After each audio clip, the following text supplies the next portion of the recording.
Hola Valeria, encantado de poder hablar contigo. Nos acompaña también Marina en labores de asistencia técnica. Gracias, Marina. Bueno, Valeria, nos hemos juntado hoy para una cosa un poquito rara, ¿no? Ahora nos explicas un poco, nos pones en antecedentes. Valeria Mata. Valeria Mata, primero digo cuatro cositas sobre ti. Bueno, en realidad las cuatro cositas que nos has mandado. Valeria Mata es antropóloga social, escribe e investiga sobre los cruces entre las prácticas artísticas y la antropología, la dimensión política y cultural de la comida y los imaginarios sociales del viaje. Ha compartido talleres y organizado grupos de estudio y exploración alrededor de estos temas. Publicó Plage, copie, manipule, robe, reescriba este libro y todo lo que se mueve.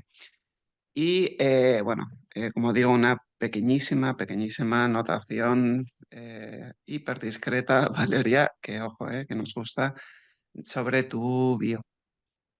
Em, bueno, ¿por qué estás aquí, Valeria? Cuéntanos un poco de qué va tu conferencia. Mm. Bueno, primero hola y gracias. Hola Gon, hola Marina y hola a los que nos escucharán después. Em, bueno, cuando tú, Gonzalo, me propusiste compartir una charla sobre inteligencia artificial, pues te voy a confesar que no me emocioné mucho, ¿no? En realidad me generó como un poco de temor, un poco de sospecha de inicio, ¿no? No entendía muy bien por qué me lo estabas pidiendo a mí, ¿no? Que no soy precisamente, o sea, que no me he manejado tanto en esos temas. Eh, Creo que hay tantas cosas en ese universo que se me escapan, ¿no? Que me había parecido que no podía tener como una opinión muy formada sobre él, ¿no? Sentía que ese lenguaje era como muy poco hospitalario, ¿no? Todo lo asociado con la inteligencia artificial. Y me había generado como una especie de sensación de no ser recibida en esa casa, ¿no? Aún sin haber tocado la puerta, ¿no?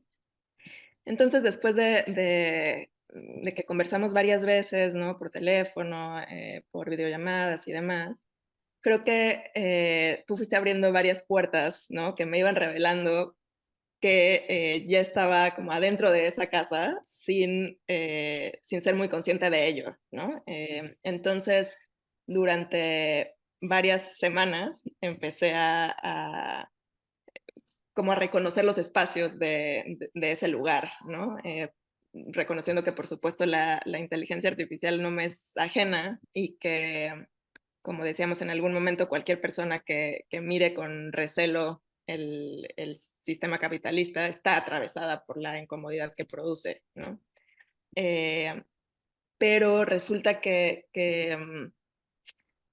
al igual que otros campos que nos parecen poco hospitalarios, ¿no? Si nos dedicamos sobre todo a las ciencias sociales o prácticas artísticas, campos que podrían ser, no sé, la medicina, la física, ¿no? Que nos presentan códigos a veces difíciles de leer, me parece que quizá hoy sea más urgente, ¿no? Cuando el control de la tecnología empieza a quedar en manos privadas, me parece más urgente que empecemos a eh, como reflexionar, imaginar, proponer contranarrativas, ¿no? Dudar desde otras disciplinas que no necesariamente tengan que ver con el campo tecnocientífico, para pues reivindicar que sin ser especialistas, ¿no? O expertas en el tema, tenemos derecho a entrar en aguas que aparecen como misteriosas, ¿no? Como cajas negras que están como muy clausuradas, ¿no? Desde donde nos sentimos expulsadas, ¿no? Porque tal parece que como si nos hubiéramos autoexiliado de un terreno que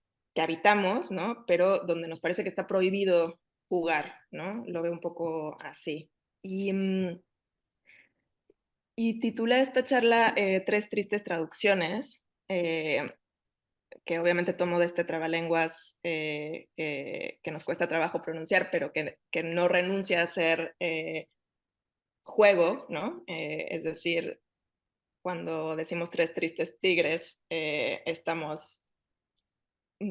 siendo un desafío, pero al mismo tiempo estamos jugando, ¿no? Y entonces así como que lo sentí desde el primer momento, ¿no? Me pareció un desafío que sigue estando ahí, como te decía, hasta 10 minutos antes de que empezáramos esta conversación, yo seguía buscando cosas, incluyendo cosas, ¿no? Como tomando notas, porque me parece que es un desafío constante, ¿no? Estar ahí, ¿no? Seguir con el problema, ¿no?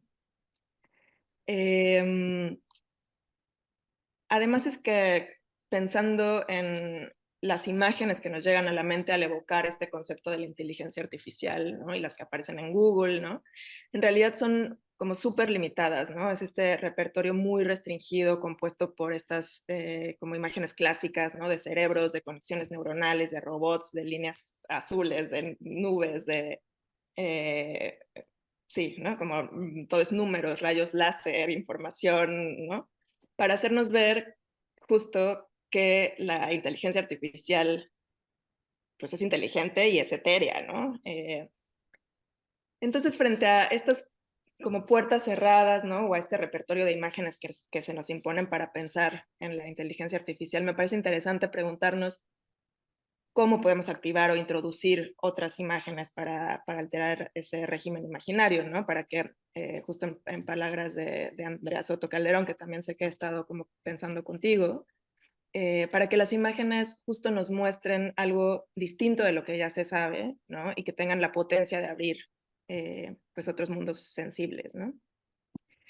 Entonces, bueno, lo que quisiera proponer en esta conversación, ¿no? Y en estos como minutos de charla, son más bien como una serie de zambullidas, ¿no? De inmersiones provocadas por esa invitación que tú me haces, Gonzalo, que me llevó verdaderamente a pasar varias semanas explorando en esas aguas, ¿no? En las que sin duda me interesa seguir nadando, pero en las que me veo obviamente como atravesada por todos lados, ¿no? Como con agua saliendo por la nariz, ¿no?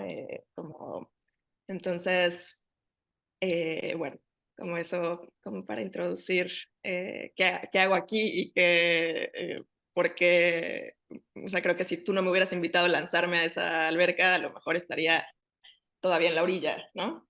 Y entonces te agradezco esta provocación, ¿no? Y bueno, a ver qué, sí, como lanzaré ciertas Sí. zambullidas desordenadas, ¿no? Yo digo cuatro cosas, Valeria. Lo primero, soy culpable. Te agradezco mucho tu generosidad y el espacio que me has dado para, de alguna manera, tratar de hacerte ver que, bueno, que yo sí veo que hay un sistema a la hora de hablar sobre esta tecnología que parece que llama a cierto tipo de perfil que ocurre en cierto tipo de espacios, ¿no? Espacios relacionados con con la tecnología, ¿no? Y que está de alguna manera impidiéndonos que otras voces, voces que tienen tanto o más que decir, se sientan implicadas y por un lado también nos hagan a otros y a otras que igual no pertenecemos, ¿no? A ese mundo implicarnos. Así que yo te diría, desde mi punto de vista, que de todas las personas que he barajado dentro de estos comisariados, em, la persona que de alguna manera, una de las primeras que salió, como sabes, fue Andrea y otra fuiste tú, porque al principio sabes que son, bueno, estoy haciendo una serie de comisariados. Entonces, luego vinieron los científicos o las científicas, las técnicas, pero fueron dos personas de un mundo que parecía, o de mundos que parecían no conectados, las primeras que deseé traer, ¿no? Yo soy el primero que se siente un impostor, me gustaría decirlo muy claramente en este mundo.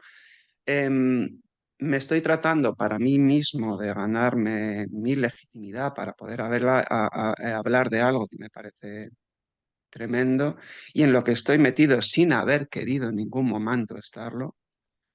Y, y bueno, simplemente pedirte disculpas y y darte gracias. Yo desaparezco, te dejo hablar y luego volvemos con las preguntas, ¿vale? Venga, muchas gracias. Gracias.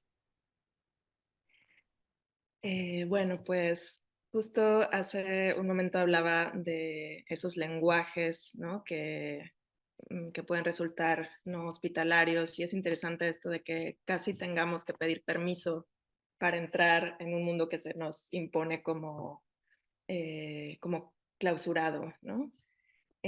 Pero bueno, hablaba de los lenguajes y quisiera también empezar por ahí, ¿no? Diciendo que si pensamos que un lenguaje es una manera de relacionarnos con el mundo, ¿no? Que todos los lenguajes privilegian unos aspectos y dejan otros de lado, ¿no? Que son distintas maneras de entrar en conversación con unos y de ser incomprensible para otros, ¿no? Que todo lenguaje marca fronteras entre quien entiende, quien no entiende, ¿no?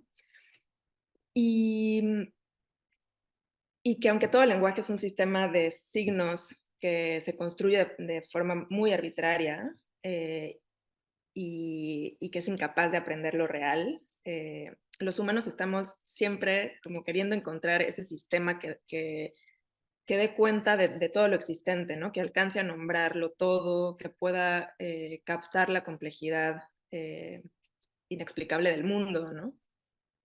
Porque pareciera que el encuentro del ser humano con lo infinito, con lo que lo rebasa, le supone pues una disolución del sentido, ¿no? Del orden, de las categorías.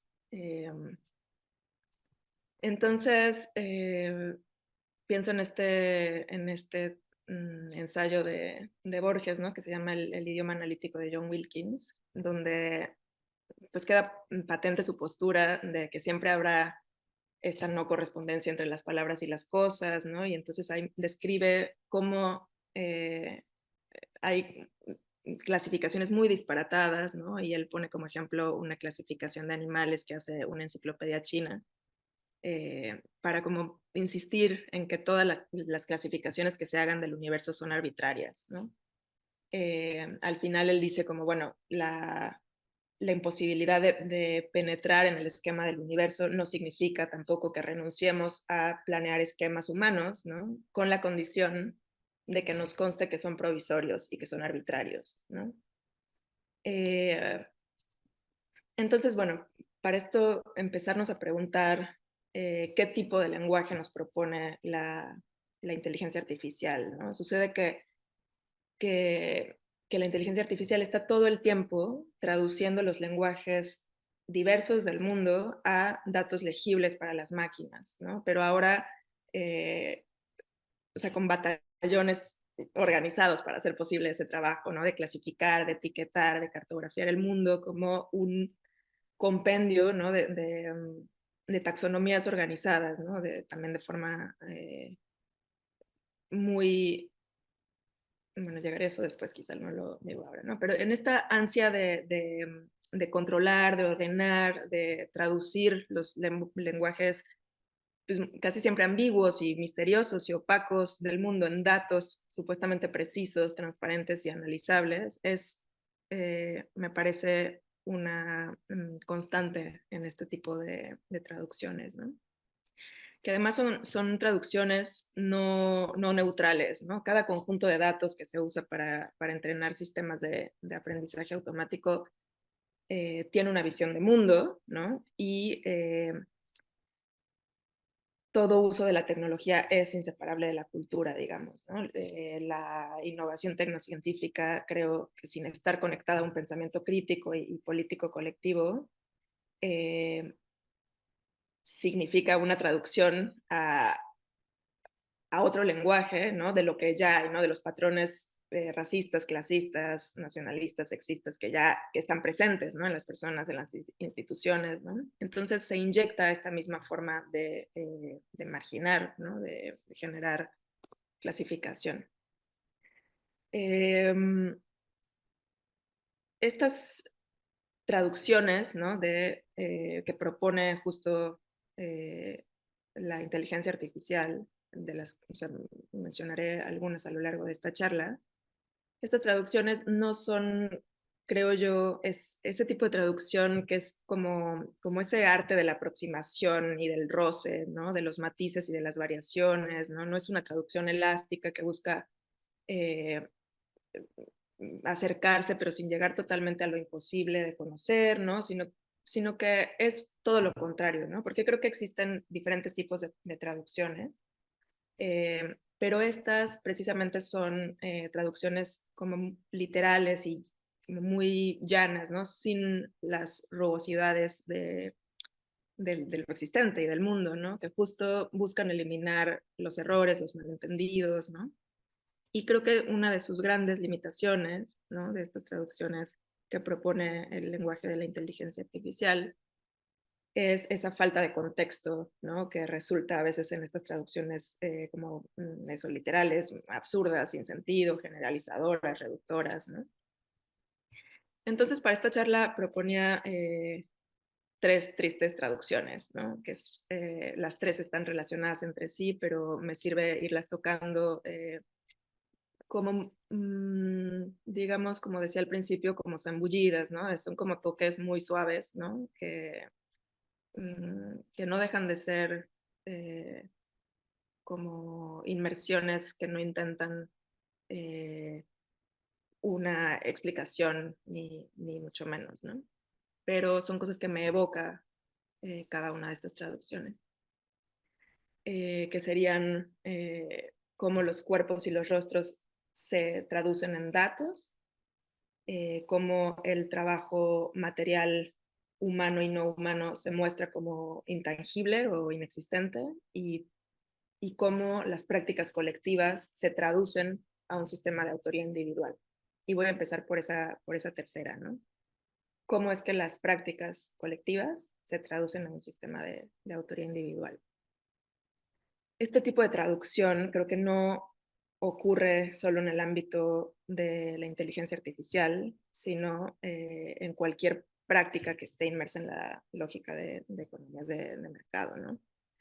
Eh, yo he trabajado algunos años alrededor de este tema en la escritura o en las prácticas artísticas y editoriales, donde la idea romántica de genio creador y solitario sigue teniendo muchos seguidores, ¿no? Donde los trabajos o las obras artísticas muchas veces aparecen eh, fetichizadas, ¿no? Como rodeadas de una aura mágica de pureza, de genialidad, que invisibiliza las relaciones sociales de producción en las que está inserta, ¿no?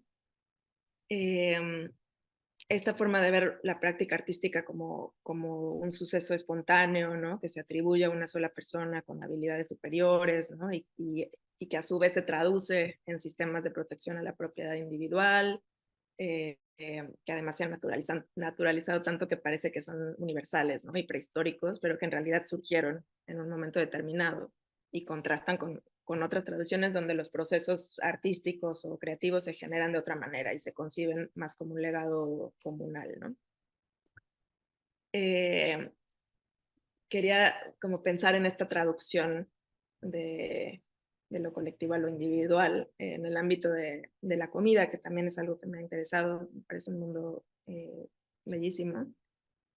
Eh, Suceden mucho estas conversiones, ¿no? De sistemas de propiedad colectiva, comunal, donde nadie reclama la autoría individual de, por ejemplo, platos, recetas, eh, a sistemas de propiedad privada que son obviamente mucho más propios de la cultura occidental actual, que está muy obsesionada con esta noción de autoría individual, ¿no? Que enfatiza el genio personificado, ¿no? Y eh, sí, que ponen de relieve al individuo, ¿no? Que difuminan los soportes colectivos que sostienen las prácticas, ¿no? Tenemos esta figura del chef, ¿no? A quien se atribuye la autoría de ciertas prácticas gastronómicas, de ciertos platillos, eh, que bueno, la palabra chef viene de jefe, ¿no? Del francés, ¿no? De cabeza. Entonces es esta figura quien aparece y el proceso colaborativo, que es el acto de cocinar, se individualiza, ¿no? Eh, Esto es tremendo porque en realidad las tecnologías que están vinculadas a los alimentos siempre fueron creaciones colectivas, ¿no? Nadie sabe, siempre pongo este ejemplo, pero nadie sabe a quién se le ocurrió tostar los primeros granos de café en el África, ni tampoco se puede ubicar como al individuo que empezó a nixtamalizar, por ejemplo, por primera vez en Mesoamérica, ¿no? Entonces, con la inteligencia artificial pasa lo mismo, pienso, ¿no? Esta como triste traducción. Se nos vende como un conjunto de tecnologías que aparecen como autónomas y como independientes, ¿no? Que aprenden por sí solas, que son como la panacea de las nuevas tecnologías. Pero lejos de esto está como otra realidad, ¿no? Que es esta explotación de trabajadoras y trabajadores del sur global, ¿no? No solo del sur global, pero eh, como, o sea, pues, hay una cantidad de datos como muy desgarradores, ¿no? O sea, como esto que leía de los 2 millones que se calculan de personas en Filipinas que trabajan etiquetando datos, ¿no? Para modelos de inteligencia artificial con horarios pues extenuantes, ¿no? Desde tus casas, con cibercafés, ¿no? Diferenciando un peatón de una palmera de un semáforo, ¿no? Entonces, esta como visión que domina nuestros imaginarios, ¿no? Que concibe la inteligencia como autónoma eh, y en lugar de social y relacional, ¿no? Es como algo donde quería poner énfasis, ¿no? Que también creo que en otro sentido esta traducción ocurre cuando se piensa en el cerebro como el jefe de las funciones del cuerpo, ¿no? Que, es decir, tenemos un cuerpo integral, unas conexiones muy complejas, ¿no? Que no son solo impulsos cerebrales, o sea, somos cuerpos en un espacio que viven en comunidad, en una cultura, en un territorio, y no estamos flotando en una nube, ¿no? Pero también ocurre esta idea de la cabeza, ¿no? Como el cerebro y el pensamiento separado de estos cuerpos, ¿no? Eh, otra de estas traducciones, ¿no? Pensando en cómo nuestro imaginario está construido de esta manera, pensaba, a ver, voy a compartir desde ya mi, mi pantalla. Esto es posible, ¿no? Compartir. Ok. Pensaba en este aparatito Alexa, ¿no? Cuando alguien da un comando, ¿no? Alexa enciende la luz, ¿no? Y Alexa efectivamente lo hace. Pues obviamente no es Alexa quien nos hace la tarea como individuo, sino que con solo dar esa indicación, en realidad se está como invocando a un ejército, ¿no? Son estas cadenas entrelazadas de extracción de recursos, de trabajo humano, de procesamiento algorítmico a través de redes de minería, de logística, distribución, predicción, ¿no? Es decir, esta escala, ¿no? De estas cadenas y de estos ejércitos que invocamos al decir Alexa, enciende la luz, se nos va, ¿no? A veces incluso de la imaginación, ¿no? Es interesante que esta imagen que aparece aquí es una, eh, una propuesta de un ingeniero que se llama Steve Studinki, que que se inventó un rostro y un cuerpo para ver a Alexa, ¿no? Eh, entonces está ahí como esta traducción de que, claro, Alexa podría ser ese individuo inteligente que recibe las órdenes, ¿no? Y que lleva a cabo la tarea, pero en realidad, este es el dibujo que aparece abajo, que es una ilustración de Vladan Anjoler, ¿no? De todo, o sea, me gusta porque verdaderamente, o sea, es en ese circulito que configura un cuerpo de Alexa, eh, ¿qué hay, no? Mm, voy, sí.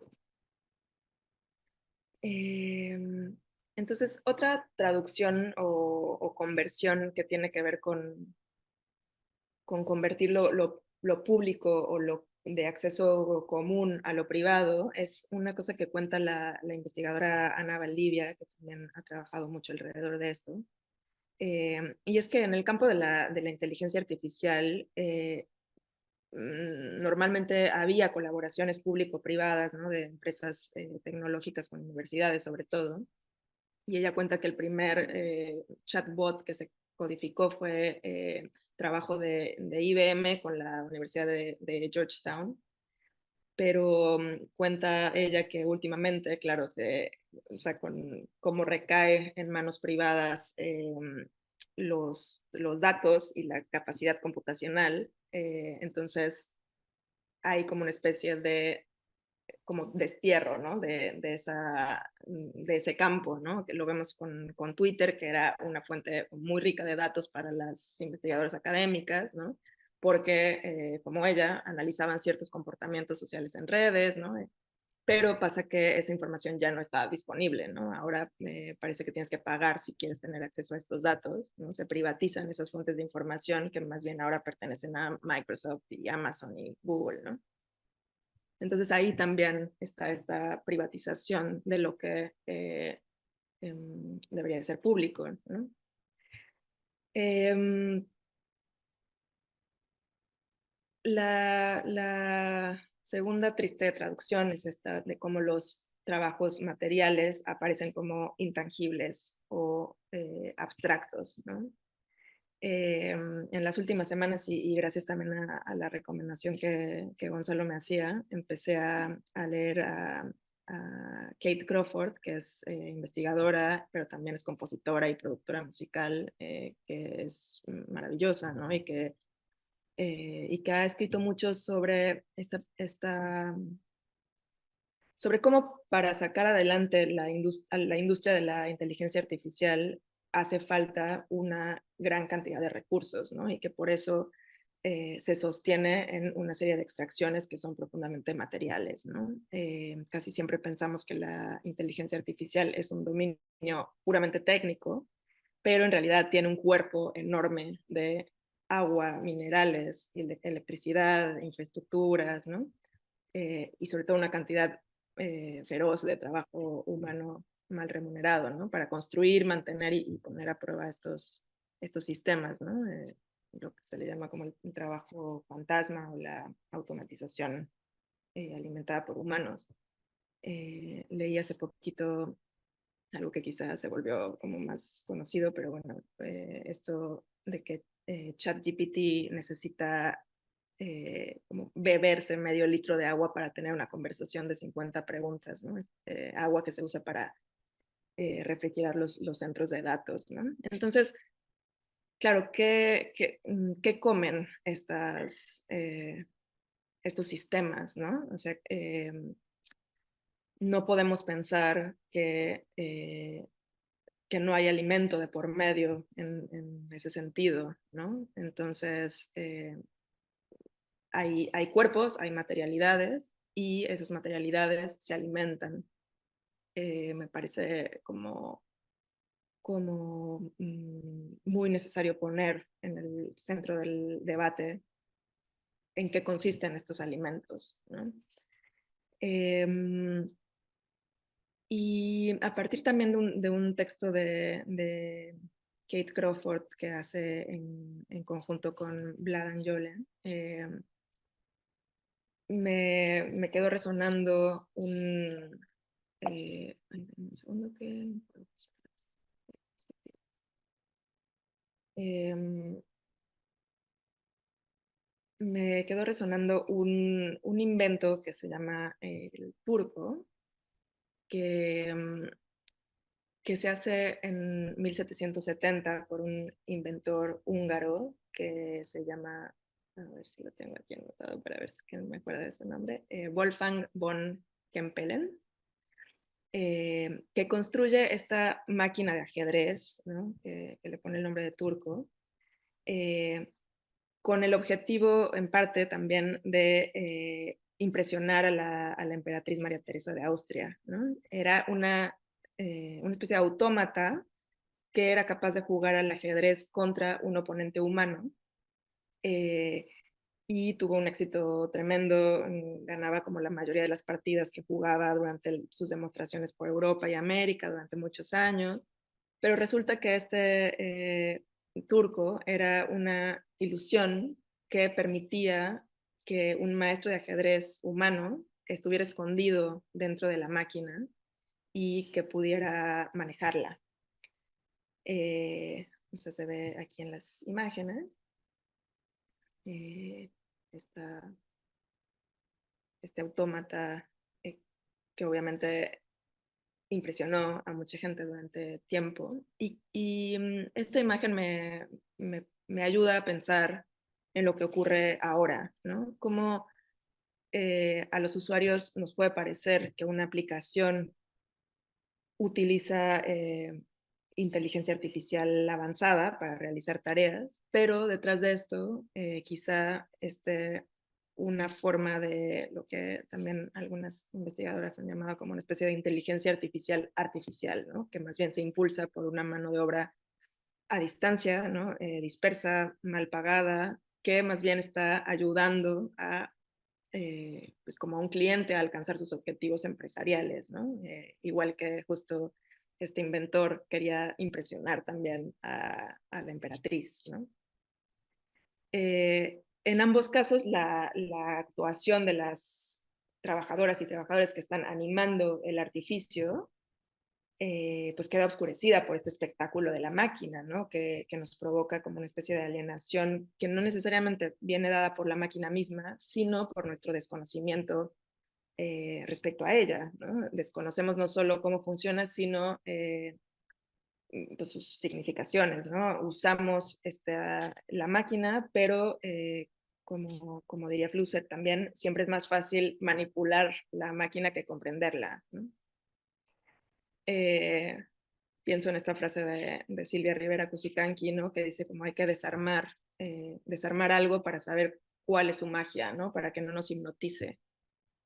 Eh, Esto me recordó a uno de mis programas favoritos cuando era niña, que no sé si a lo mejor pudo haber sido como mi primer contacto con la inteligencia artificial, se transmitía por lo menos en México en los años 90, era un programa gringo, que se llamaba El Fantasma Escritor, ¿no? Y era un grupo de niñas y niños que tenían o sea, como amigo a un fantasma que les escribía y les contestaba sus preguntas en la computadora, ¿no?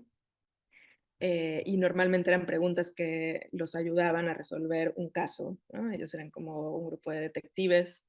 eh, este fantasma además se alimentaba de letras que estaban presentes en las calles, en libros que estaban alrededor, ¿no? Y era como una especie de cómplice con ellos, ¿no? Se volvía como sí, como un cómplice alegre de sus investigaciones, ¿no? Entonces, bueno, este programa como que tuvo un impacto tremendo que luego lo miré así, ¿no? En como mis intereses también en el lenguaje, ¿no?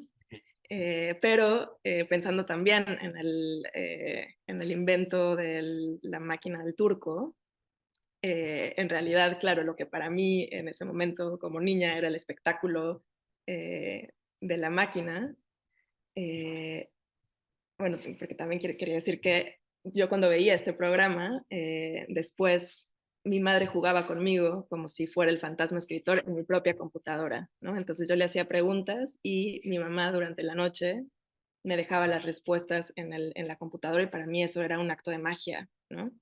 Y durante bastantes meses esto ocurrió, ¿no? Entonces yo estaba jugando con un supuesto fantasma escritor de la computadora y finalmente pensando también como en esta idea de la máquina que aparece como esta magia, ¿no? O este espectáculo, finalmente era mi madre quien dedicaba su tiempo, ¿no? Por la noche a ir a contestar, ¿no? Entonces, bueno, o sea, simplemente ahora 15 minutos antes de que empezara la charla, de pronto hice esta conexión con el fantasma escritor y quería como hacer ese pequeño saltito. Eh, Había una traducción bueno, no, o sea, la veo como que sigue otro camino, otra categoría, pero yo no sé si en algún momento hablamos de ella con Gonzalo pero que sería como también una traducción en la inteligencia artificial de un tiempo dilatado a un tiempo rápido, ¿no? Eso que Jussi Parika ya ha sugerido, ¿no? De cómo las tecnologías deben entenderse en el contexto de un proceso geológico, ¿no? Como cada objeto de un sistema de inteligencia artificial, desde una batería, un micrófono, ¿no? Como cada objeto se construye eh, utilizando elementos cuya producción requiere miles de millones de años, ¿no? Desde la perspectiva del tiempo profundo, geológico, estamos extrayendo la historia de la Tierra para ponerla al servicio de una, esto no sé si lo dice Jussi Parika o Kate Crawford, ¿no? Como para ponerla al servicio de una fracción de segundo de tiempo tecnológico, ¿no? Con la intención de construir dispositivos que pues están diseñados para usarse durante muy pocos años, ¿no? Se habla de que la vida media de un smartphone es como entre 4 y 5 años, ¿no? Entonces también aquí está esta traducción de tiempos, ¿no? Del gran tiempo profundo y geológico al tiempo del consumo rápido. Eh, Otra traducción que me parece interesante y que obviamente por el tiempo que tenemos, igual que las demás traducciones, solo son como pequeñas zambullidas, es como los cuerpos y los rostros se convierten en datos, ¿no? Eh, bueno, pensando que el concepto de inteligencia artificial en realidad surge hace ya tiempo, parece que en los años 50 en Estados Unidos, ¿no? Pero pues en aquella época no existía esta capacidad como computacional de las máquinas como la que tenemos ahora, ni tampoco las sociedades estaban tan datificadas como ahora, ¿no? Esta datificación que justo pues, no es otra cosa que traducir procesos, prácticas, cuerpos a datos medibles, almacenables, consultables, ¿no?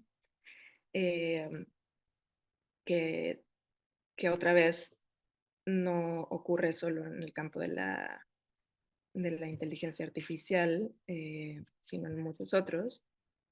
Pero, no sé, aquí de pronto me parece que puede ser interesante meter también otro ejemplo de comida, eh, que también como se ha empezado a hablar en los últimos años de la comida como mera información, ¿no? Como un conjunto de datos que deben ser procesados por el cuerpo máquina, ¿no? Números, compuestos, calorías, ¿no? Esta idea del conteo de calorías. Sobre todo ahora es tremendo que en empresas de tecnología, ¿no? Y como estas grandes inversiones en Silicon Valley, de pronto están invirtiendo cada vez más en crear alimentos que permitan a ya no los cuerpos, ¿no? Ya no los comensales, sino que permitan como los usuarios ahorrar tiempo y consumir los nutrientes necesarios para un rendimiento óptimo, ¿no? O sea, ver la alimentación como un asunto de química y de ingeniería, ¿no? El alimento traducido al dato.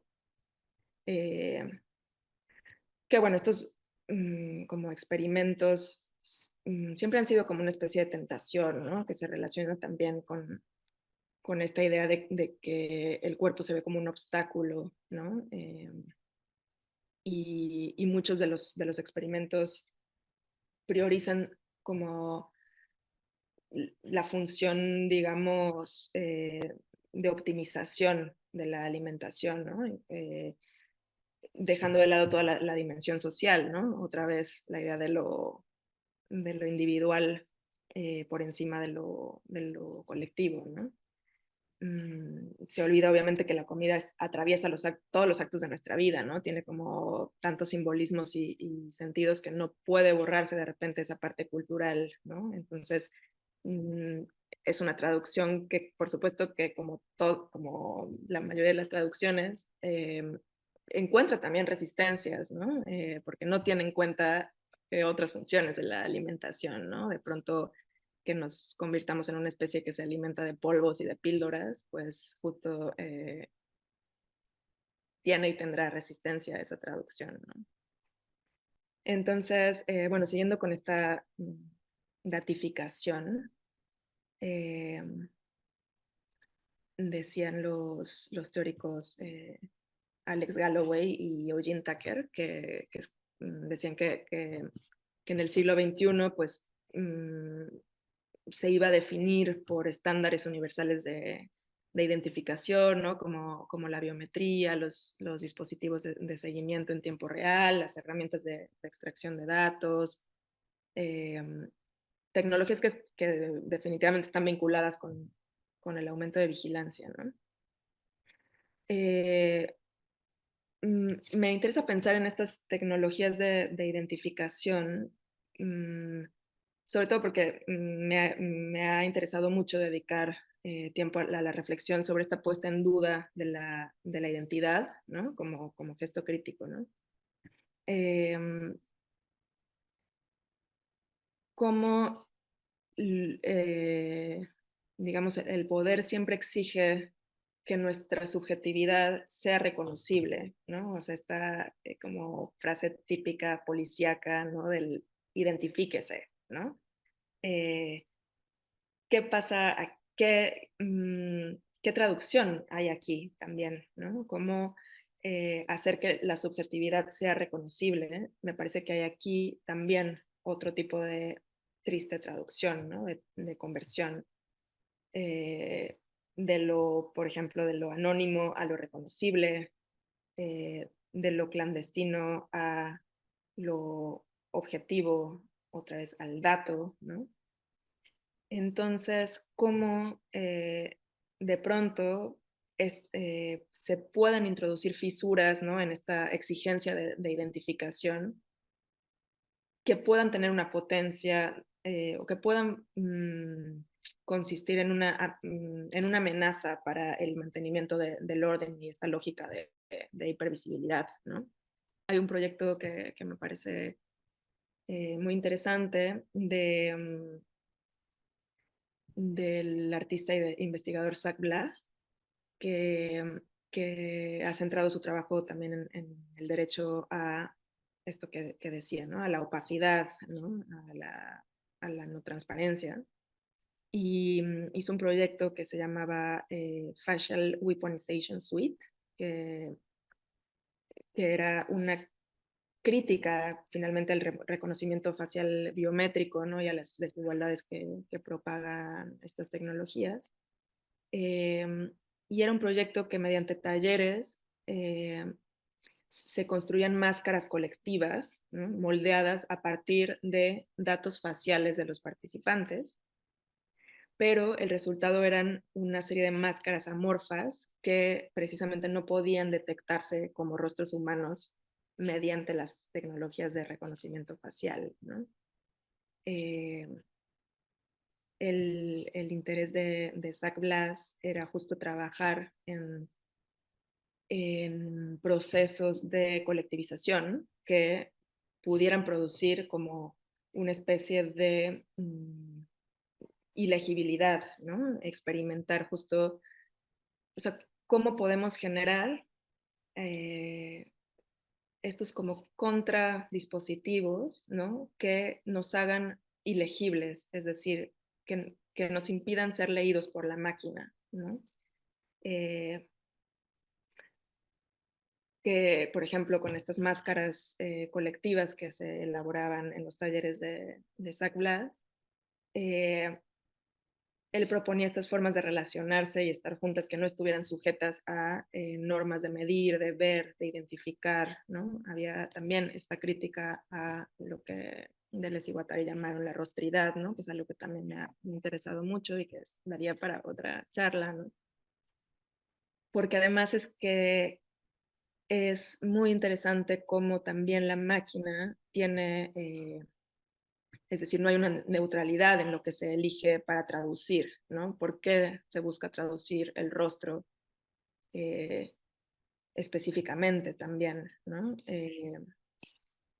El rostro también con su vinculación a lo identitario, ¿no? Hay toda una reflexión muy interesante también de pues, la máscara como elemento de transgresión frente a la vigilancia y sí, a la lógica de hipervisibilización, ¿no?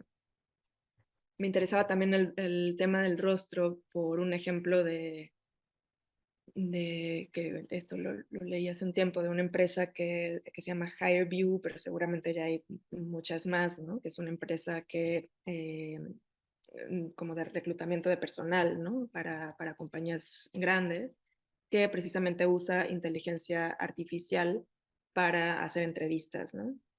Y entonces, durante la entrevista, pues la persona es grabada y leía que se monitorizaban 250,000 puntos de su rostro para después analizar sus expresiones, ¿no? Con esos datos se determina si vas a ser un buen líder, ¿no? O si vas a ser honesto o no. Se estudian el tono de la voz, se sacan patrones de comportamiento a partir de esto, ¿no? Eh, este tema de las herramientas de reconocimiento emocional a partir del rostro me parece, o sea, no sé, algo que, bueno, que en primer es un desastre porque no hay evidencia confiable de que se pueda predecir con precisión el estado emocional de una persona a partir de su rostro, ¿no? Pero se juzga y se toman decisiones basándose en ello, ¿no? O sea que es tremenda, ¿no? O sea, otra vez esta traducción eh, de puntos y de subjetividades a datos supuestamente confiables, ¿no? Todos los sesgos que esto produce, ¿no? Creer que con el análisis de las expresiones faciales también, o sea, se cae en este error de que se pueden interpretar de forma universal las emociones, ¿no? Efectivamente no hay o sea, no hay variaciones en esta traducción no hay variaciones culturales ni de contexto, ¿no? O sea, justo es el gran problema de las traducciones para hacernos legibles ante las máquinas, ¿no? Entonces, creo que justo es interesante preguntarnos una y otra vez si es posible imaginar traducciones más alegres, ¿no? Y más justas en los sistemas de inteligencia artificial, ¿no? Podríamos empezar a indagar cuáles son las posibilidades que como humanos tenemos para subvertir esa relación actual que tenemos con los aparatos, ¿no? Como pensar en estos gestos de desobediencia maquínica, digamos, ¿no? Eh, Creo que hay muchos ejemplos de esto, ¿no? O sea, de estos gestos de desobediencia. Eh, y que también sería como muy hermoso que se dedicara tiempo a poner en común lo que, o sea, estas propuestas críticas. Yo también como por el tiempo que tengo y como porque quería hablar de todo lo demás, traigo un ejemplo que me parece que es interesante y que está como cercano, que es el colectivo Estampa, que es un colectivo de programadores, investigadores que tienen como esta práctica de aproximarse de manera crítica y ellos dicen como arqueológica a las tecnologías de inteligencia artificial, ¿no? Y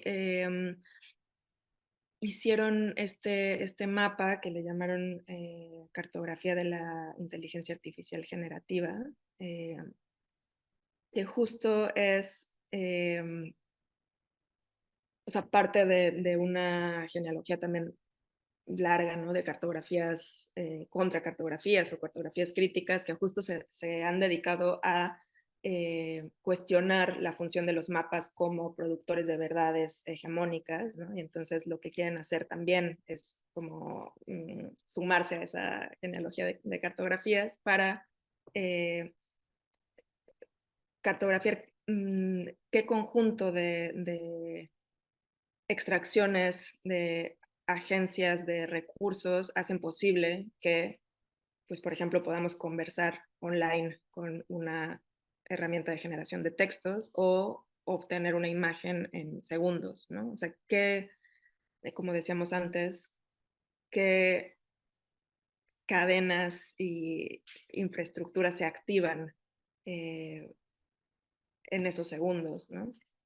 Y, y bueno, sé que hay varios como mapas que indagan en esto. Este es uno de ellos que se puede encontrar online, que me parece muy interesante y que además hace un par de meses sacaron en la revista de la Universidad de México, hizo un número dedicado a la inteligencia artificial y en ese número aparece como una traducción de este mapa que recomiendo muchísimo consultar, ¿no? Y es interesante lo que hacen desde Stampa, porque me parece como esta posibilidad del juego con la máquina, ¿no? Como de cómo podemos alimentar a la máquina otros, eh, eh, con otro conjunto de datos, ¿no?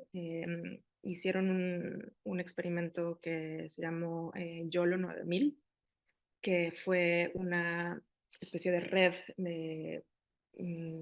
sí, como me parece que ellos le llaman como una red neuronal de reconocimiento de objetos, que estaba entrenada con un set de datos de, me parece como 10.000 palabras y millones de imágenes, ¿no? Y tenía el interés de investigar los experimentos de esta red neuronal, ¿no? Como entender cómo clasificaba, qué veía, cómo hablaba esta red de reconocimiento de objetos, ¿no? En la web de Estampa hay como una serie de identificaciones que hace YOLO 9000 en, por ejemplo, obras pictóricas, ¿no? Como esta del Bosco, ¿no? Y hay de Rembrandt, de Bruegel, ¿no? Que son interpretadas por esta tecnología, ¿no?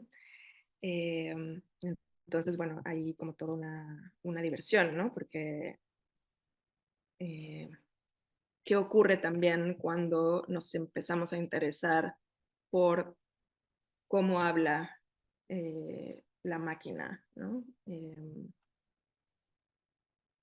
¿Qué mira, ¿no? O sea, ¿qué mirada se activa ahí también, ¿no?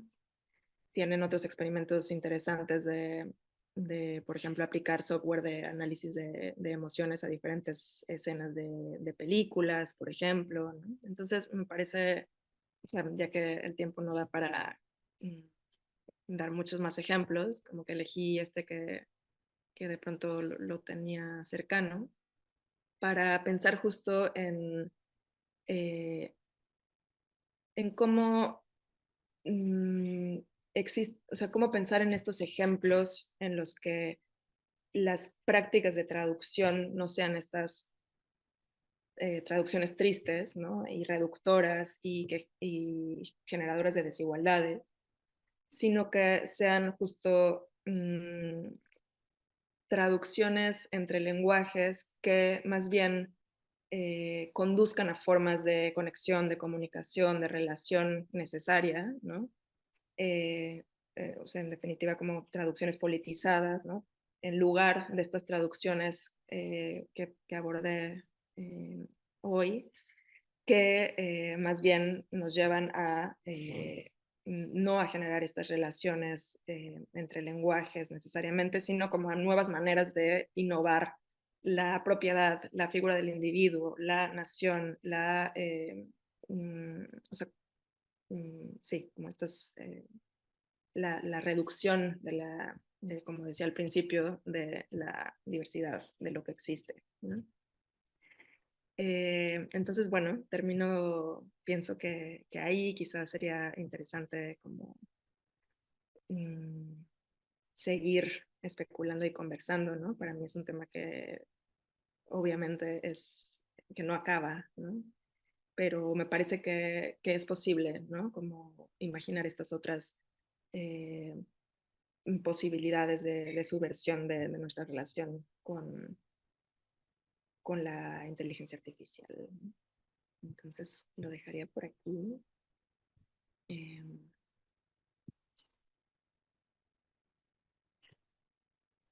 Bueno, a ver, Valeria, lo primero es que el primer acto de imaginación contestataria y profundamente emocionante lo has hecho tú. cuando has hablado del fantasma escritor y has explicado cómo tu madre iba de noche a escribirte las preguntas, qué mejor acto de imaginación sensible frente al chat GPT que esto que has dicho de tu madre, ¿no? Es profundamente emocionante. Claro, Em, sí, sí, dale. no, dime, perdón. Sí, que finalmente a mí me pareció como bien interesante darme cuenta que ya había esa relación de infancia con esta, o sea, como con este juego con la máquina que estaba intermediada, en este caso por la figura de mi madre, ¿no? O sea, cómo siempre estamos relacionando, o sea, no dejamos de relacionarnos con los cuerpos mm,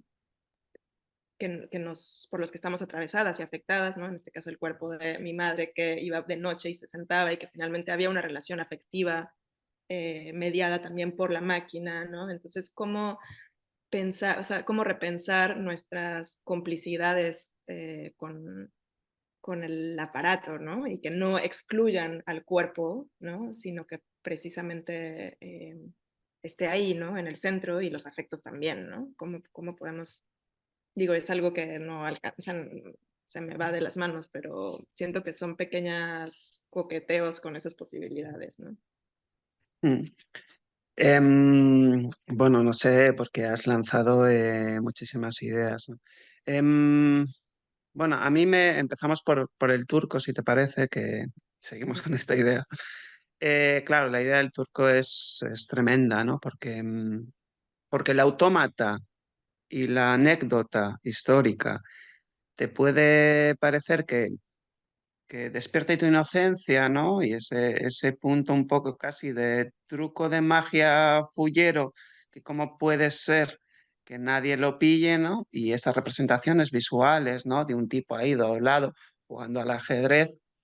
Pero luego en realidad es parte de la táctica. Y luego además es una táctica insidiosa. Es decir, en el caso de Amazon, por ejemplo, Amazon nombra a su empresa de esta tecnología, o sea, asociada a esta tecnología y a otras tecnologías, de subcontratas mal pagadas y precarizadas y al servicio, ¿no? de cualquiera la puede alquilar, lo llama Amazon Mechanical Turk.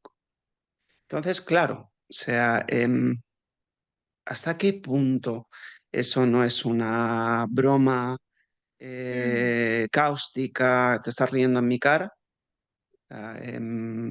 Por ejemplo, toda la idea de AlphaGo, toda la idea de Deep Blue, toda la idea ahora de AlphaZero, ¿no?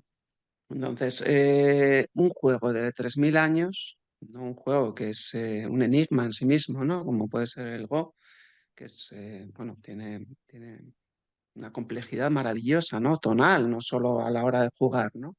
Emocional, filosófica, espiritual. Y de repente viene la tecnología y nos cuenta o nos hace creer que ha habido una máquina que ha borrado toda la historia de este juego y a todos los jugadores posibles y a todos los maestros simplemente en 72 horas, ¿no? Que es lo que dijo el programador. En 72 horas juega como un extraterrestre. mm, Claro, en realidad es tremendo, ¿no? De alguna manera, ¿no? Esta forma de presentarnos pantallas de humo, como es esto, ¿no? La fascinación de que de repente una inteligencia artificial vende en un juego milenario a los mejores, las mejores maestras, ya sea el ajedrez o sea el Go.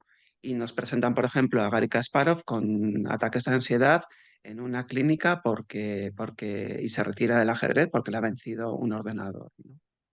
Claro, mm, esto tendríamos que tratar de traducirlo en estrategias absolutamente dirigidas para decirte, ojo, que la máquina es capaz de jugar y que la máquina, además de jugar y disfrutar del juego, es capaz de vencer a las mejores mentes. Pensando que Kasparov puede ser el más inteligente de los seres humanos en su momento, porque pensamos que la gente que juega al ajedrez es inteligente o que ser un maestro en ajedrez es igual a inteligencia, ¿no? ujú, Entonces, claro, ahí hay un proceso también de fullero, ¿no? Claramente fullero, mm. desde mi punto de vista. Sí, como que operan ahí esos borramientos, ¿no? O sea, me lleva otra vez a la traducción de los tiempos profundos, ¿no? Y geológicos, donde se forma toda esta como eh, reunión de saberes, seres, ¿no? O sea, para hacer posible una tecnología finalmente social, ¿no? Y que de pronto eso se borre para generar algo que supuestamente surge casi como de generación espontánea, ¿no? Entonces todos esos, como, sí, para mí es esa como traducción simple, ¿no? De que de pronto, mira, esto es mágico y no está alimentado con nada, ¿no? Sino Mm, que ocurre, nació como una cosa inaudita, ¿no? Y además, y es ahí donde empieza, claro, la fetichización y está, ¿no? De algo que parece místico mágico, cuando en realidad todo mm. lo contrario, ¿no? Es una estrategia operativa absolutamente estudiada y reconocida por la tecnología, ¿no? Esta idea de encantamiento, Ujú, ¿no?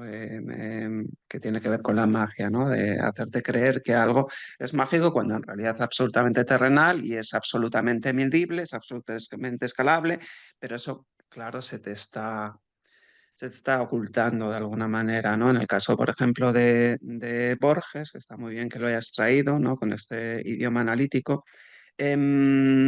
Claro, si nosotros vemos cómo estos Midjourney y todos estos programas de generación de imágenes están trabajando ahora y vemos su prehistoria, que no es una prehistoria muy antigua, bueno, podemos llevarla perfectamente a la frenología y a los nazis. Es muy fácil además llevar, ¿no? Hacerse lamentablemente ese ejercicio y cada vez va a ser más fácil para todos y todas en el reconocimiento emocional, pues ver la frenología, ¿no? Lamentablemente. Cuando uno va, por ejemplo, a este primer, que hablábamos con Ana Valdivia, no, con Martín Volati, hablábamos de esto, ¿no? De ImageNet, y ve las categorías que se utilizaron para organizar las imágenes en ese repositorio que pretendía o que pretende, sigue pretendiendo hacer el mundo visible y el mundo legible para la máquina. Ellos utilizaron nueve categorías sacadas de WordNet, que tú lees las categorías, las tenía por aquí. Claro, son tremendas. Todo cabía en este paraguas, que luego había subcategorías, ¿eh? Eran plantas, formación geológica, objeto natural, quiere decir que la geología ya no es natural y la planta tampoco, deporte, artefacto, hongo, persona, animal y miscelánea. Claro, quien hace estas nueve categorías y las aplica, tú fíjate, ¿cómo que arbitrario? No es arbitrario, es joder, es que es no solo absurdo, es tremendo. O sea, planta, formación geológica, objeto natural, deporte, artefacto, hongo, persona, animal y misceláneo. ujú, ujú. Claro, solo para persona había como otras 2.500 categorías anexas, ¿no? Algunas de ellas, no voy a repetirme porque ya hice el experimento con Martín Volati, tremendas, ¿no? Mm, Tremendas. ujú, Y además, ojo, que vienen de un origen, porque yo en aquella charla le decía, bueno, una de las preguntas, una de las palabras asociadas a etiquetas es hijo de puta. Bueno, pues eso no me puede sorprender que alguien en lugar de poner árbol o poner persona ponga hijo de puta para para describir, ¿no? Y asociar un dato. Pero había otro que me quedé pensando, Jezabel. Y yo, ¿cómo Jezabel? O sea, ¿quién llama a alguien Jezabel? O sea, ¿quién escribe cuando ve a una mujer? Porque entiendo que era una mujer Jezabel.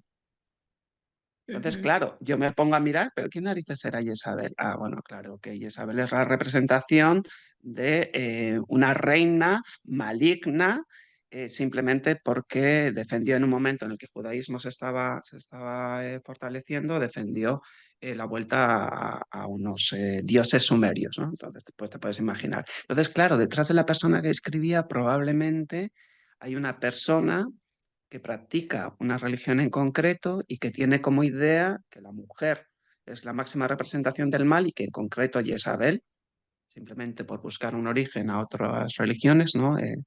Pues es esta personificación. Con lo cual, fíjate, el grado de... Y eso es una etiqueta dentro de un sistema de clasificación de personas, ¿no? Y de objetos y de...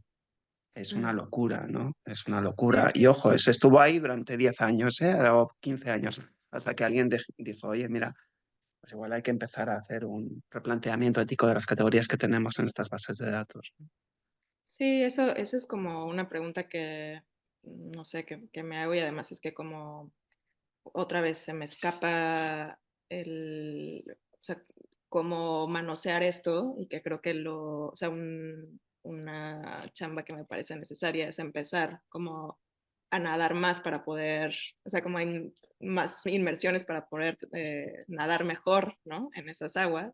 Pero sí, como esta pregunta de cómo empezar a intervenir esos códigos, ¿no? Y a empezar a como generar nuevos lenguajes y nuevas como etiquetas que no sean necesariamente las que ya se nos proponen, ¿no? O si es necesario como intervenir el código sin necesidad de etiqueta. O sea, de verdad se me escapa. Y yo creo que lo que me estás contando, pues o sea, es como que por primera vez estoy escuchando cosas, ¿no? Y creo que es lo que tiene también el experimento de que invites a gente que no estamos como tan metidas en esto, que no deja de ser también para mí como una especie de clase, ¿no? O sea, como decir, ah, ok, entonces luego lo buscaré, ¿no? Es casi como iniciarnos a varias que estamos fuera entre nosotras, de pronto, no sé, como que a una amiga de un dato en una comida, no sé, lo del agua que me contaron, ¿no? Que se necesitan tantos litros de agua, tal, ¿no? Como, ah, bueno, de pronto son como pequeñas iniciaciones que te hacen llegar a tu casa y decir, ok, a ver cómo, pero me parece que después de tanto tiempo de pensar que era un lenguaje restringido, poco hospitalario, etcétera, poder entrar y tener como sentirte con el derecho de entrar, exige también una disposición corporal incluso, ¿no? Bueno, totalmente, claro. Yo quería decir, El cuerpo está muy presente. Perdón, Marina. Sí. no, una cosa que me ha parecido muy interesante, me ha tenido que aquí con el bichito. Me parece muy interesante en algunos puntos cuando hablabas de la traducción, eh, había como un link a una traducción que sintetiza o simplifica, ¿no? Cuando de repente todo el ser humano es cerebro, ¿no? O Ujú. que hay un punto de eso, ¿no? Se reduce en esta traducción que hace la IA, reduce la diversidad del mundo a algo un poco más estereotipado y más pequeño, ¿no? Pero había uno de los textos de Eric Salvallo, que es un tío que hemos estado leyendo mucho con todo esto de la inteligencia artificial, que me parecía interesante. Bueno, a ver si vamos a poder o no. Porque intentaba leer las imágenes que producían estos programas de inteligencia artificial, las intentaba leer casi intentando descifrar los datos de los que se había alimentado la máquina, ¿no? Entonces, por ejemplo, trataba de buscar un beso y todos los besos que sacaba la máquina en ese inicio, luego ha ido evolucionando, pues casi parecían unos besos en los que las personas no se besaban de manera recíproca, sino que casi era como si fueran dos selfies de alguien haciendo así, pero junto, ¿no? Empezaban a pasar cosas como empezabas a poder ver esos vacíos que hay en la representación visual digital de Occidente, ¿no? ¿Cómo nos representan esos datos? Que son los datos que consumimos, que vemos diariamente en Instagram, que es casi lo que más vemos a veces, más que la realidad que tenemos. Entonces, empezabas a ver esos vacíos que se podían un poco, pues no siempre eran literales, pero sí te permitían reflexionar sobre, o sea, la máquina al darte esos resultados te da una visión casi crítica de todos esos datos que poblan no solo sus bases de datos, sino Internet en general, ¿no? Entonces, ahí se me ocurría o siempre se me ha quedado como un poco abierto hay posibilidad aunque esa sea una traducción hiper mega sintetizada de lo que es la diversidad de lo que somos, se pueden crear esos nuevos lenguajes subversivos, se puede utilizar esas imágenes que genera la máquina para crear otros discursos o para poner en crítica esa imagen digital de lo que somos como sociedad o la que está predominante, ¿no? La que puebla Internet cuando buscas en Google cualquier cosa. Bueno, ahí hay por ahí como muchas cosas que me parecen interesantes, ¿no? Que dicen cosas de Claro. cómo somos como sociedad. Sí. ¿Cómo es el nombre otra vez de... Eric Salvallo. Yo digo que yo tomo, o sea, parece que estoy en clase también. Esto me gusta. Bueno, Así voy a que poner en out plaza de porque es que si no la conferencia. puedo. Bueno, el También mecanismo, perdón, Valeria, perdón. relacionado con lo que decías, Marina, que como, digamos, tenemos estos esquemas para plantear, digamos, cómo la estructura jerárquica que vemos, por ejemplo, en el cuerpo humano, que decimos como el cerebro está aquí, ¿no?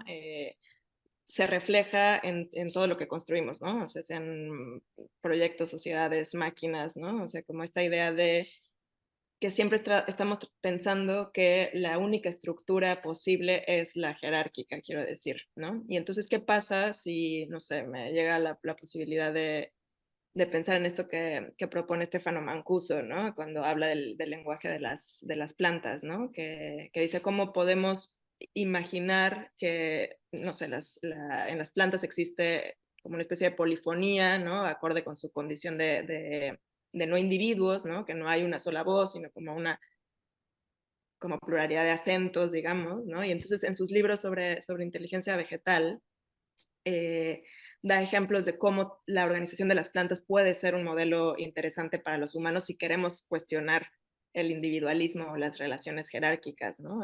Dice, mientras se ha pensado que los humanos tenemos como un único centro de mando, ¿no? Que es este cerebro que gobierna el conjunto de los órganos, pues cómo las plantas están descentralizadas, digamos, ¿no? Como que forman esta organización compleja, articulada, parecida como a una colonia de insectos, por ejemplo, ¿no? Donde tienen una especie de gobierno modular, distribuido, ramificado, ¿no? Difuso, donde no está delegado algo a un órgano específico, individual, sino que cada módulo se puede autogestionar, ¿no? Pero justo cómo podemos encontrar también estos modelos de otras inteligencias posibles, ¿no? O sea, como otra vez esta idea de la qué visión de mundo propone la inteligencia artificial y qué visión de inteligencia propone también, ¿no? O sea, creo que eso es algo que yo luego pienso que en una charla sí siento que digo obviedades, ¿no? Pero de pronto es como que me siento en pañales también en varios temas y digo, bueno, es que, claro, es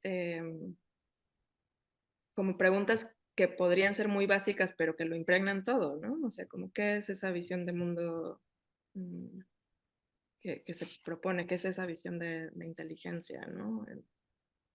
¿Y Ujú. cuál es el mundo de alguna manera que nos está proponiendo y quién participa de ese mundo, ¿no? Yo insisto, si es que no sé, pulsión que te ha venido 10-15 minutos antes de cerrar y de conectarnos, cerrar ese PDF y conectarnos, de participar de tu pasado, vincularlo a tus afectos y interpretar un gesto en un nuevo escenario, es precisamente la mejor respuesta que tenemos frente a esto, ¿no? Porque la máquina no va a poder hacer esa analogía. Y mira que puede hacer analogías, ¿no? Pero no una analogía como la que tú has hecho. Y eso es precisamente, yo creo, o a mí son cosas como esas, gestos como esos los que me vuelven esperanza, ¿no? Yo, escuchándote, estaba pensando mucho, que yo no sé si he hablado yo contigo, con Marina, sí, de este libro de esta mujer, Confiscación, publicado por Pretextos, de Marie-George Monsaint. Ah, A mí sí, sí, eso, sí. Ujú, a mí es un libro que habla de esto. Es un libro de cómo nos roban las palabras, robándonos la interpretación común en el inconsciente colectivo que le damos a esa palabra y el esfuerzo que tenemos que hacer enorme, gigantesco, para poder recuperarlas, ¿no? Y ella habla de la palabra radical. ujú, Entonces, y de cómo en Francia esa palabra, con una estructura, sobre todo potenciada desde el 11S, pero con una estructura muy clara y a muchos niveles, se ha ido cambiando el sentido. Entonces, radical ahora es extremista, cuando mm, nunca ha sido extremista, no está ahí ese sentido en la etimología, ¿no? Y ella pone, por ejemplo, me has hecho pensar también con el tema de las plantas, una raíz. Entonces habla de, no, vamos a ver, radical, raíz, pero no rizoma, y tampoco la raíz que crece hacia adentro, sino un tipo de planta microscópica que vuela con el viento, que tiene sus raíces, pero que es capaz de agrietar piedras, Mm, ¿no? Entonces, claro, ahí está otra vez otra analogía poética, ¿no? Con una capacidad filosófica, espiritual y humanista brutal, ¿no? Dirá que la raíz no es algo que me ata, sino que puede volar y además puede romper piedras siendo microscópica. mm, mm, Entonces, yo creo que la llamada a ti, el trabajo de Ensables, tiene que ver mucho con esto. Tiene que ver con, yo no necesito que me invites para pensar en lo humano. Yo no necesito que me des un carnet donde diga que para sentarme, yo que sé, en una mesa en Telefónica, tengo que ser reconocido con los estudios previos en... Igual no quiero sentarme, de hecho, para empezar en Telefónica para hablar de esto, mm, ¿no?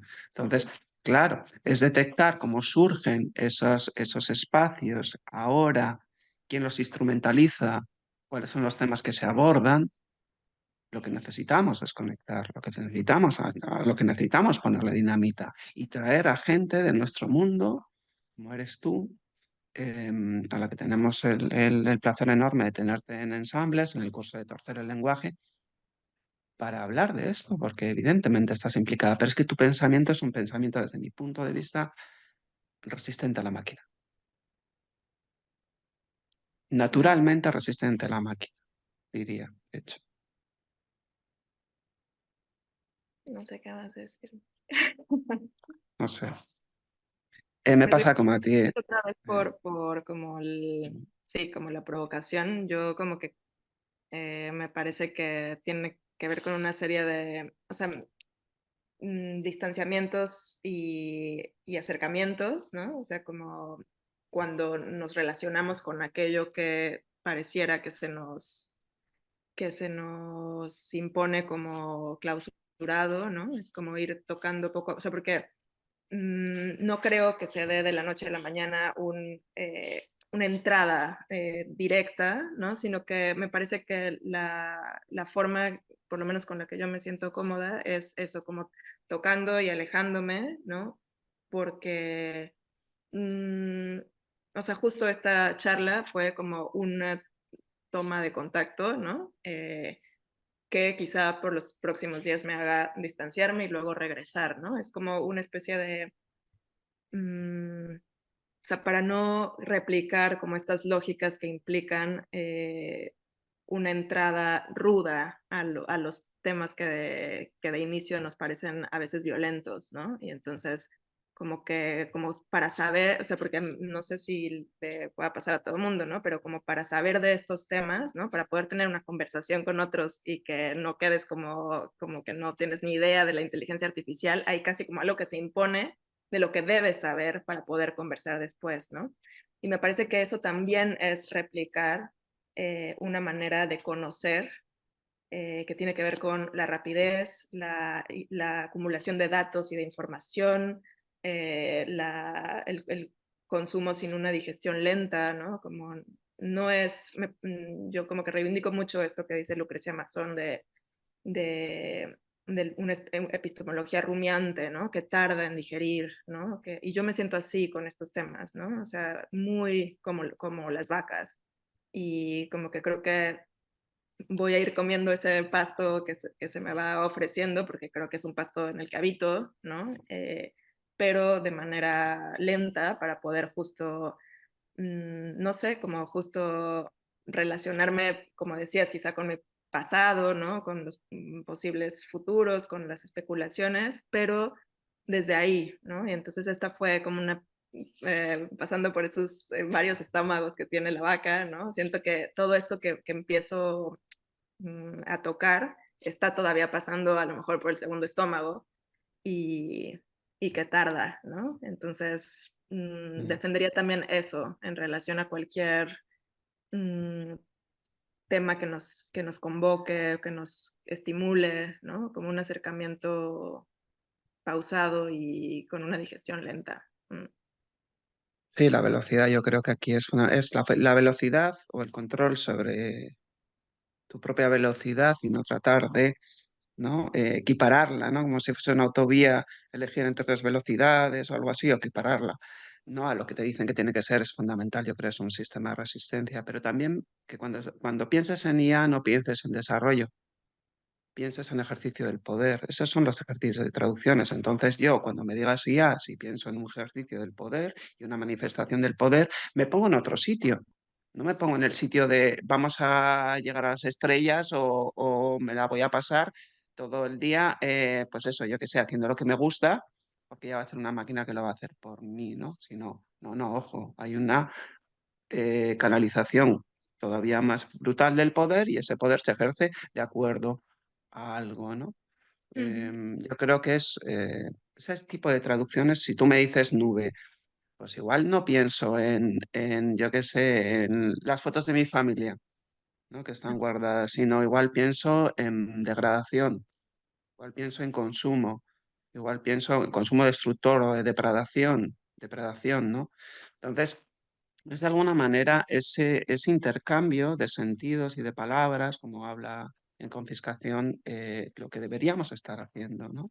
También las personas, ¿eh? También las personas creo que deben también cambiar a la hora de explicar, porque si os fijáis un poco cuáles son las voces que estamos escuchando en relación con la inteligencia artificial hoy en día, por lo menos en nuestra lengua, son los mismos que te hablaban de industria o de avance o de desarrollo o de tecnología hace 10 años o hace 15 años, no han cambiado. Es decir, ¿por qué no cambian, no? Si es algo que nos atañe a todos y es algo que debemos o que más nos vale romper esa doble, ¿no? Función de abstraer, extraer, de esconder las cosas mientras te robo la técnica del fullero, ¿no? El fullero es un tramposo, no sé si lo utilizáis en México. Nunca Tiene lo algo de sé. magia, tiene algo de ¿cómo es? Ay, no me acuerdo. Sí. Tigres, pero básicamente lo que quiere es robarte la cartera sin que te des cuenta de que te la estás robando. Eso es un fullero, básicamente. Bueno, no sé, Marina, si quieres añadir algo, o Valeria, si queréis añadir algo. Creo que ya está. No, muchas gracias, la verdad, porque Gracias a siempre ustedes. está bien. Me encanta unir comida con inteligencia artificial y hacer esos saltos locos que ya te llevan como a un tercer mundo que ya no sé cuál es, ahí en la cabeza, otro imaginario. Así que muchas gracias. Gracias a ti, Marina. Muchas gracias, Valeria. Bueno, pues nada, nos vamos viendo, Valeria. Muchas gracias. Gracias. Chao, gracias.